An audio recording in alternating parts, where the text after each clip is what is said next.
Morning everybody, welcome to my YouTube channel Finance on Fingers. दोस्तों, मेरा नाम है सुनील चांदना। जैसा कि आप सब लोग जानते हैं कि मैं एक स्टॉक मार्केट इन्वेस्टर हूं। पिछले कई सालों में मैंने मार्केट के अप्स एंड डाउन्स को बहुत नज़दीक से देखा है। एफआईएस का आना और जाना एक कॉमन सी बात है, लेकिन नए इन्वेस्टर्स को इसे समझने में बहुत ज़्यादा वक्त लग जाता है। पिछले एक महीने में बहुत से लोगों के सवाल आए कि आज की मार्केट में, इस वॉलेटाइल मार्केट में आज क्या करना चाहिए। तो मुझे लगा मुझे एटलीस्ट एक छोटा सा वीडियो बना के अपना व्यू शेयर करना चाहिए। आज का टॉपिक है can FIIs can destroy the Indian market. क्या पोर्टफोलियो खाली करने का सही वक्त आ गया है? दोस्तों, आज का ये वीडियो सिर्फ स्टॉक मार्केट इन्वेस्टर्स के लिए है। जो लोग ट्रेडिंग करते हैं या जो लोग स्टॉक मार्केट से कोई कनेक्शन नहीं रखते, उन लोगों के लिए ये वीडियो किसी काम का नहीं है। ये सिर्फ और सिर्फ इन्वेस्टर्स के लिए है। Investors must watch, rest can avoid this video. मैंने देखा है हर साल मार्केट में नए नए इन्वेस्टर्स आते हैं।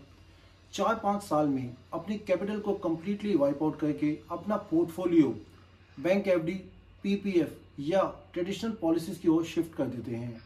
सालों से मैं ये देखता आया हूँ कि आम इन्वेस्टर का पैसा बड़े बड़े एफआईआईज और डीआईएस को ट्रांसफर हो जाता है।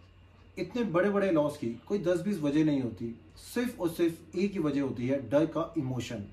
मार्केट में अचानक कोई एक न्यूज़ आती है, न्यूज़ चैनल उस न्यूज़ को इतना बड़ा करके सुनाते हैं कि लोग पैनिक में गलत फैसला लेने पे मजबूर हो जाते हैं। अचानक आप सुनते हैं मार्केट में आज एफआईआईज ने 5,000 करोड़ की सेलिंग की, आज एफआईआईज ने 7,000 करोड़ की सेलिंग की, एक्सेट्रा एक्सेट्रा। और अचानक एक न्यूज़ आती है कि मार्केट में इस महीने 40,000 करोड़ की सेलिंग हुई। दोस्तों, आज मैं आपके सामने एक ऐसा डेटा लेके आया हूं जिसको देखने के बाद आपकी सालों की नींद अचानक से खुल जाएगी। एफआईआईज ने क्या किया, क्या खरीदा, क्या बेचा, क्या किया, क्या नहीं किया, इन सब बातों से आपकी इन्वेस्टिंग पे कोई फर्क नहीं पड़ेगा। ये एक डेटा है 2008 से 2025 तक का, जिसपे जब भी कोई बड़ा इवेंट हुआ तो एफआईआईज ने क्या किया और उसका मार्केट पे कितना इफेक्ट पड़ा, इसको समझने की कोशिश करते हैं।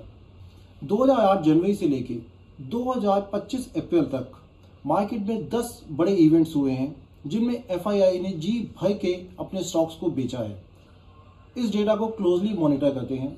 2008 जनवरी से मार्च 2009 में ग्लोबल फाइनेंशियल क्राइसिस में एफआईआईज ने 15.4 बिलियन यूएसडी का स्टॉक्स बेचे और उस वक्त इंडियन मार्केट का साइज था 1000 बिलियन यूएसडी। उसके बाद आज 2024 सितंबर से लेके मार्च 31, 2025 तक एफआईआईज ने 24 बिलियन यूएसडी के स्टॉक्स को बेचा, लेकिन आज की डेट में इंडियन मार्केट का साइज है 4800 बिलियन यूएसडी। तो समझने वाली बात यह है कि 2008 में एफआईआईज का टोटल आउटफ्लो था 15.4 बिलियन यूएसडी और आज एफआईआईज का टोटल आउटफ्लो है 24 बिलियन यूएसडी। तो अगर हम ध्यान से देखें तो पिछले 17 सालों में टोटल आउटफ्लो बढ़ा सिर्फ 90%, लेकिन इंडियन मार्केट का साइज जो 1000 बिलियन यूएसडी था 2008 में, वो आज की डेट में 4800 बिलियन यूएसडी है। इसका मतलब यह है कि इंडियन मार्केट वहां से 4.8 टाइम्स हो गई, लेकिन एफआईआईज की स्टॉक सेलिंग सिर्फ 90% बढ़ी है। दोस्तों, इससे हमें क्या समझ आता है? इससे ये समझने वाली बात है इंडियन मार्केट का साइज बहुत ज्यादा बढ़ गया, लेकिन एफआईआईज की सेलिंग बहुत ही कम है। आज की डेट में टोटल इंडियन मार्केट की जो कैपिटलाइजेशन है उसका सिर्फ 0.5% है जो एफआईआईज ने बेचा है। दोस्तों, मेरा आप सब लोगों से एक सवाल है, अगर आपके अकाउंट में एवरेज बैलेंस 10 लाख रुपए है और उसमें से अचानक से 5,000 रुपये खर्च हो जाते हैं, तो क्या आपको लगता है सच में ये इतना बड़ा नंबर है कि आपको उससे डर जाना चाहिए, आपको पैनिक में कोई फैसला लेना चाहिए? दोस्तों, सेम ऐसा ही आज की स्टॉक मार्केट में हो रहा है। सिर्फ 0.5% एफआईआईज ने स्टॉक सेलिंग की है और इंडियन मार्केट में हाहाकार मच गया है। हर न्यूज़ चैनल पे डेली एक ही न्यूज़ होती है, आज एफआईआई ने इतना स्टॉक बेचा, आज उतना स्टॉक बेचा। 2008 जनवरी से 2025 मार्च तक टोटल 10 बार ऐसे इवेंट्स आए, ऐसे ग्लोबल इवेंट्स आए जिसमें एफआईआईज ने जी भर के सेलिंग की। अगर आप ध्यान से देखेंगे तो फर्स्ट सेलिंग जो 2008 जनवरी में स्टार्ट हुई, उसके बाद मार्केट ने एक साल में रिटर्न दिया 127%। एंड सेकेंड FII सेलिंग जो 2011 में स्टार्ट हुई, उसके बाद मार्केट का एक साल का रिटर्न था 18.5%। थर्ड FIS की बड़ी सेलिंग जो 2013 में स्टार्ट हुई, उसके बाद मार्केट का रिटर्न था 59.5%। फोर्थ सेलिंग जो 2015 में FIS की स्टार्ट हुई, उसके बाद मार्केट का रिटर्न था 32.5%। फिफ्थ सेलिंग जो FIS ने स्टार्ट की 2016 अक्टूबर में फेड हाइक्स के बाद, उसके बाद मार्केट का रिटर्न था 43%। सेवन सेलिंग जो FII ने 2018 में स्टार्ट की NBFC क्राइसिस में, उसके बाद मार्केट का रिटर्न था 15.10%। उसके बाद 2019 जून में एक बड़ी सेलिंग हुई, इकोनॉमी में स्लो डाउन हुआ, उसके बाद भी मार्केट का रिटर्न था 10%। और उसके बाद आया सबसे बड़ा इवेंट जो था कोविड-19। कोविड-19 में FIIs ने जी भर के सेलिंग की इंडिया में, बावजूद इसके एक साल के अंदर इंडियन मार्केट का रिटर्न था 98.80%। उसके बाद नवंबर 2021 में जियोपॉलिटिकल टेंशंस, FIIs की सेलिंग 34% की, बावजूद इसके मार्केट का रिटर्न था 24.5%। और आज 2024 सितंबर से मार्च 31, 2025 तक वॉर एंड ट्रम्प टैरिफ, इस पे FIIs की सेलिंग हुई है 24 बिलियन की। 24 बिलियन की सेलिंग के बाद मार्केट का रिटर्न क्या है, ये अभी एक्चुअल कैलकुलेट करना मुश्किल है। आने वाले एक साल में कितना देगी मार्केट, ये कोई नहीं बता सकता। लेकिन हिस्ट्री ये कहती है कि जब जब FIIs ने बड़ी सेलिंग की है, उसके बाद मार्केट ने एक ऐसा एक्स्ट्रा ऑर्डिनरी रिटर्न दिया है जिससे इन्वेस्टर्स का पैसा बना ही बना है। फाइनली ये डेटा आपको समझाने के लिए है कि मार्केट, टोटल मार्केट कैप का सिर्फ 0.5% अमाउंट है जो FIIs ने विड्रॉ किया है।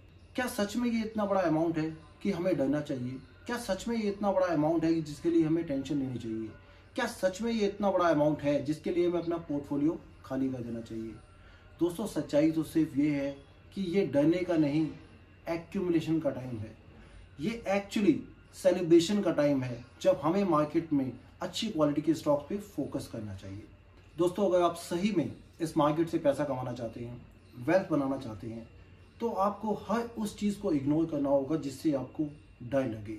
चाहे स्टॉक मार्केट हो या कोई और बिजनेस, पैसा वही बनाता है जो रिस्क लेता है, और खोता वही है जो किसी और की बात सुन के डर जाता है। इस मार्केट में जो 100 रुपये की चीज़ 150 में लेता है वो ओवर एम्बिशियस और बेवकूफ़ है। जो 100 रुपये की चीज़ 100 में लेता है वो कंजर्वेटिव है, और जो 100 की चीज़ को 50 में लेने का दम रखता है, सही मायने में वही इन्वेस्टर है। दोस्तों, अब आप ये सोच रहे होंगे कहानी इतनी लंबी हो गई, डेटा भी समझ लिया, लेकिन फाइनली इस वॉलेटाइल मार्केट में करना क्या है? तो दोस्तों, सबसे इंपॉर्टेंट बात यह है कि वॉलेटिलिटी को हमें भूल जाना है। अगर आप ऑलरेडी इन्वेस्टेड हैं और स्पेयर पैसा भी है, तो अच्छी क्वालिटी के स्टॉक्स में बड़ी क्वांटिटी में आज बाय करना है।